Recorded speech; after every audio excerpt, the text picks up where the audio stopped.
Antillais avaient tant besoin de cette République française. Merci.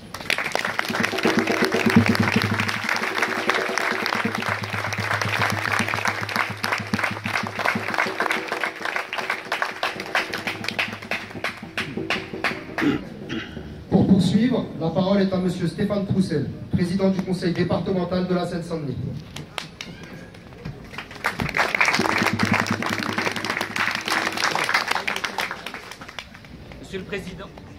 Monsieur le Président de l'Assemblée nationale, Madame la Ministre, Monsieur le député, Madame la conseillère régionale, Monsieur le conseiller régional, vice-président du conseil régional, Monsieur le maire, Mesdames, Messieurs les élus, Monsieur le Président du CM 98, Mesdames, Messieurs les présidents d'associations, je voudrais d'abord vous dire l'honneur, la fierté qui m'est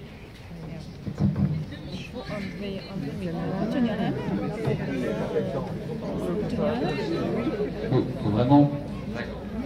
Je voudrais d'abord vous dire l'honneur, la fierté qui est la mienne de participer une nouvelle fois à votre invitation à cette journée commémorative. Je voudrais aussi vous dire la fierté, l'honneur qui est le mien, de continuer ce travail à vos côtés, au nom du département de la Seine-Saint-Denis, à la fois pour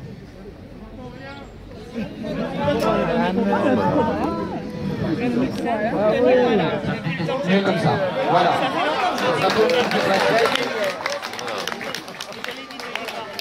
De saluer une nouvelle fois l'engagement du comité de la marche du 23 mai 98 dans son travail de mémoire, mais aussi également son action résolue contre toutes les formes de racisme et de discrimination aujourd'hui dans notre société, et son action pour la promotion de l'égalité des chances. Je veux vous dire en quelques mots le sens que revêt pour moi notre participation à cette cérémonie d'aujourd'hui. On ne peut pas, on ne doit pas oublier, dans cette France de 2015, que les Lumières, que les droits de l'homme sont arrivés bien tard, bien trop tard, sur certaines parties de notre territoire national, en particulier dans les Outre-mer. On ne peut pas, on ne doit pas oublier que la richesse de notre continent, la richesse de notre pays, a en partie été construite sur la traite négrière.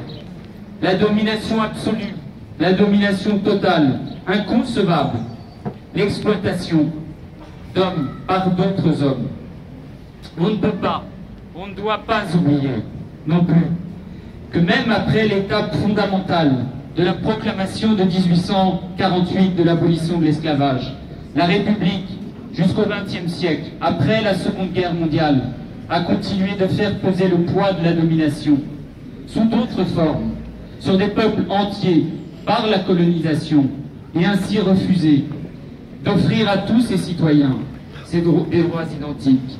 C'est pour tout cela que cette journée est particulièrement importante, indispensable.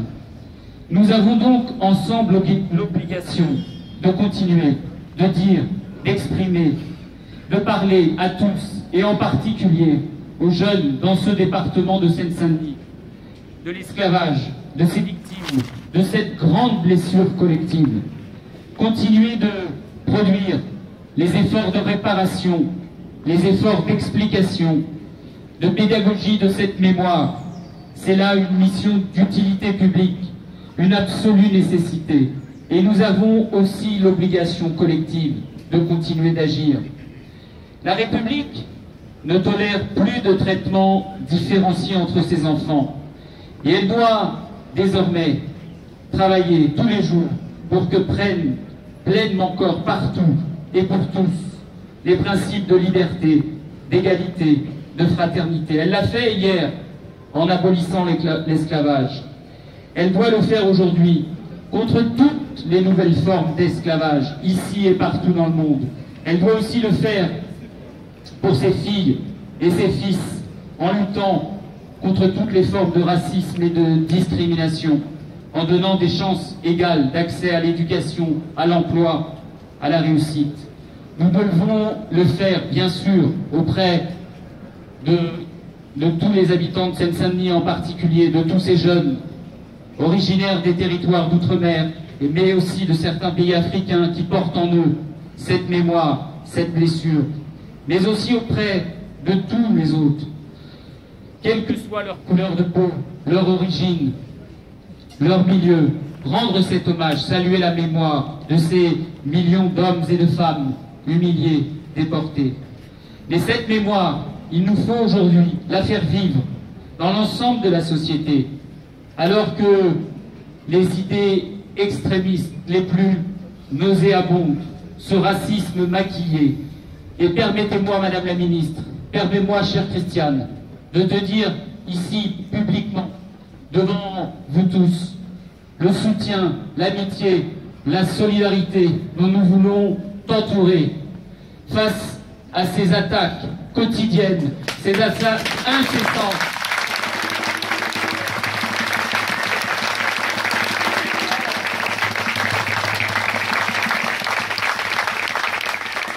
Ces attaques insupportables dont tu es l'objet, non pas pour la politique que tu mènes, et je me permets ce tutoiement, non pas pour la politique que tu mènes, mais d'abord et surtout pour ceux qui n'osent pas dire, surtout pour ce que tu es, ce qu'ils détestent finalement, une femme engagée, une femme intelligente, une femme extraordinaire, et une femme noire.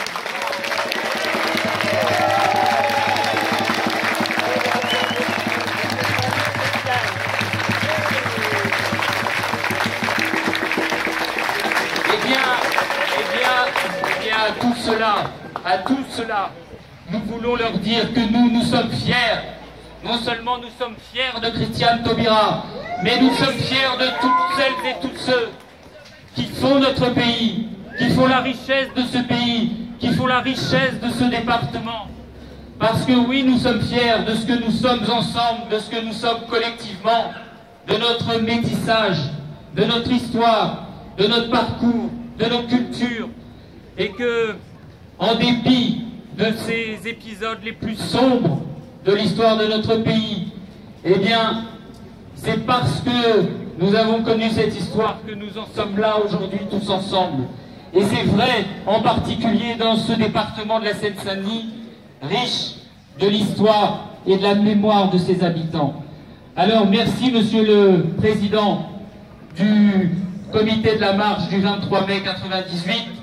Vous savez que le département de la Seine-Saint-Denis continuera d'être à vos côtés pour faire vivre cette mémoire, mais pour faire vivre aussi cette action au quotidien. Et je vous redis ma disponibilité pour que dans notre département, nous allions encore plus loin pour faire vivre au quotidien cette mobilisation indispensable. Je vous remercie.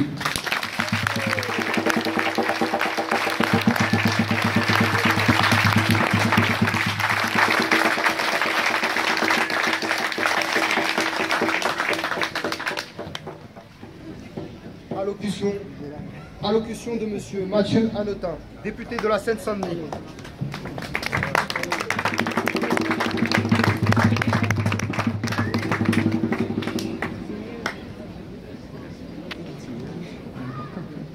Mesdames et messieurs, chère Christiane, nous sommes de plus en plus nombreux chaque année à nous réunir ici pour commémorer la mémoire des victimes de l'esclavage.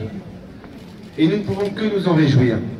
Cela démontre bien comment, au fil du temps, les citoyens ont pris conscience collectivement non seulement de la nécessité de cette journée, mais également d'une partie de notre histoire qui, pendant très longtemps, trop longtemps, est restée sous silence.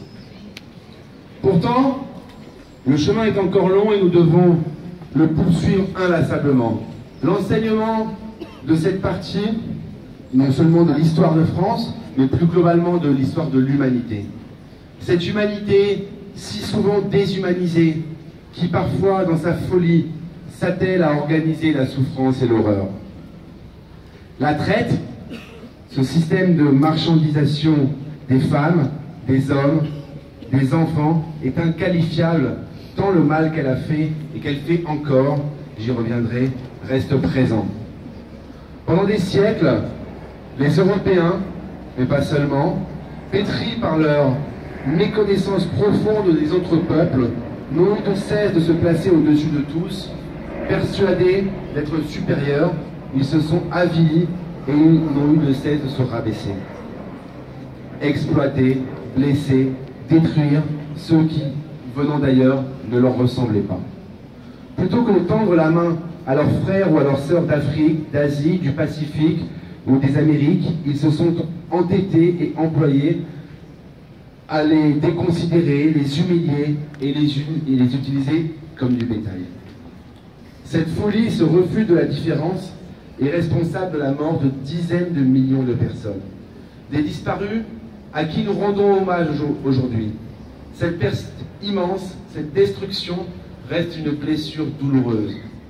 Cette histoire, ô combien tragique, nous devons nous en souvenir, l'enseigner et la garder en mémoire.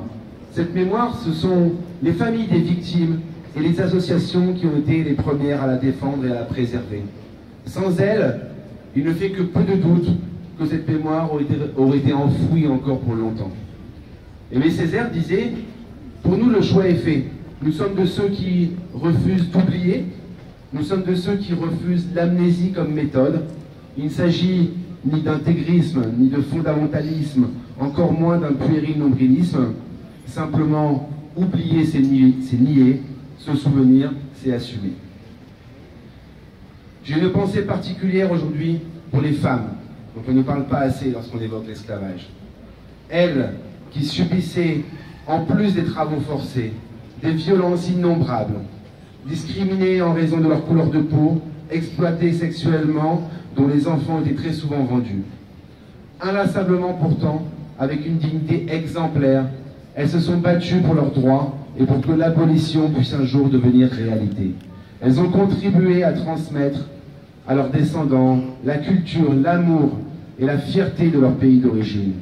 Culture que beaucoup ont pourtant tenté de leur faire abandonner, mais elles sont restées là, debout, courageuses et déterminées face à leurs bourreaux.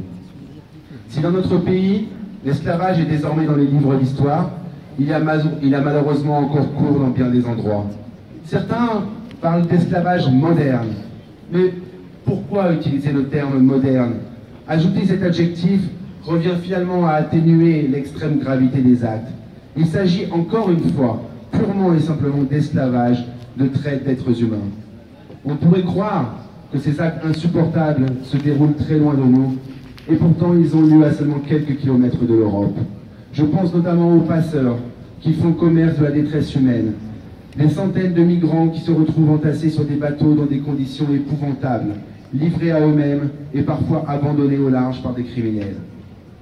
À travers le monde, on estime que plus de 250 millions de personnes sont encore victimes d'esclavage, revêtant la forme du travail forcé. Ce sont majoritairement les enfants qui sont les premiers à subir ce terrifiant état de fait. Cette situation démontre bien, s'il le fallait encore, que la lutte contre toutes les formes d'esclavage reste plus que jamais d'actualité. Plus de 250 ans après le début du mouvement abolitionniste, le combat n'est pas terminé. Merci à tous.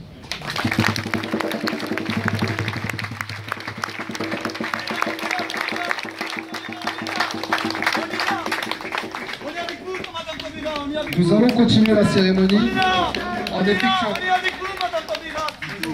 Donc attention s'il vous plaît.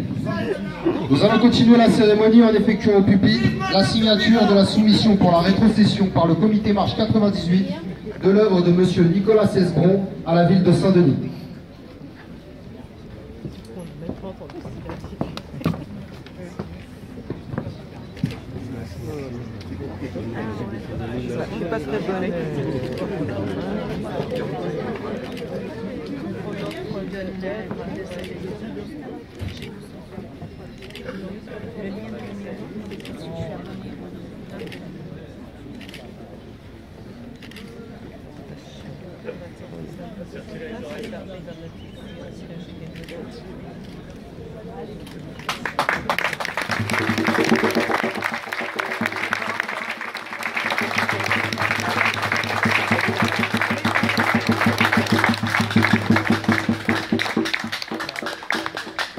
maintenant à Madame Christiane Taubira, garde des Sceaux.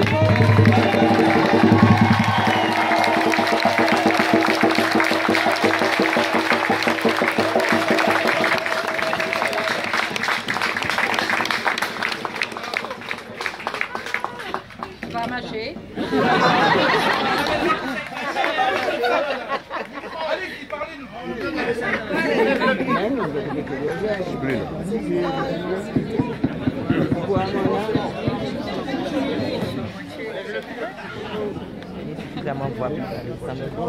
Un cœur n'est juste s'il bat au rythme des autres cœurs. C'est de Paul Éluard.